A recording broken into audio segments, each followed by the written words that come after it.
అవినాష్ రెడ్డికి అక్కడ ఏముంది, ఏం జరిగిన తర్వాత వాళ్ళ బావమడి శివప్రకాష్ రెడ్డి గారు ఫోన్ చేస్తే అక్కడికి పోయిన వ్యక్తి, అక్కడ పోయిన తర్వాత ఆయన గంగిరెడ్డి గారు ఏదో చేస్తుంటే అమాయకంగా నిలబడుకొని చూస్తున్నాడు తప్ప ఇంకో రకమైన కార్యక్రమం కాదు. ఈయన తుడిసింది లేదు, ఏం లేదు. గంగిరెడ్డి గారి పాత్ర అయితే ఖచ్చితంగా ఉంది.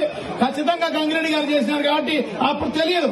గంగిరెడ్డి గారు వివేకానంద రెడ్డి గారు ఇద్దరు చాలా క్లోజ్ గా ఉంటారు కాబట్టి సో ఆయన పక్క ఒకటే మంచంలో పండుకునే కార్యక్రమం, ఒకటే కంచంలో తినే కార్యక్రమం చేస్తున్నారు అన్నమాట. ఎర్రగంగిరెడ్డి అని చెప్పేసి వివేకానంద రెడ్డి కమ్మడి ఉంటాడు అన్నమాట. ఆయన పాత్ర ఖచ్చితంగా ఉంది. సో ఆయన చేస్తూ ఉంటే ఈయన ఆపలేకపోయి ఉండొచ్చు. ఎందుకంటే ఎంతో క్లోజ్ గా వివేకానంద రెడ్డికి చాలా క్లోజ్ గా ఉండే వ్యక్తి ఈయన ఏదో చేస్తున్నాళ్ళే అని చెప్పేసి అనుకుని ఉండవచ్చు అనమాట. సో అమాయకంగా ఆయన నిలబడుకొని పాపం ఈ విషయం ప్రజలందరికీ తెలియజేసే కార్యక్రమం ఫోన్ లో చేస్తూ ఆ కార్యక్రమం చేస్తున్నారు తప్ప I have to take responsibility for that. నేను మా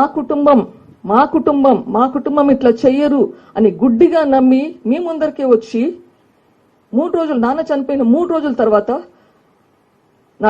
నా కుటుంబంలో 700 మంది ఉన్నారు, నా కుటుంబం వాళ్ళు ఇట్లా చెయ్యరు అని చెప్పాను. నా బుద్ధి లేని తనం అప్పుడు నాకు తెలియలేదు. I think people are like me. I didn't realize people are different.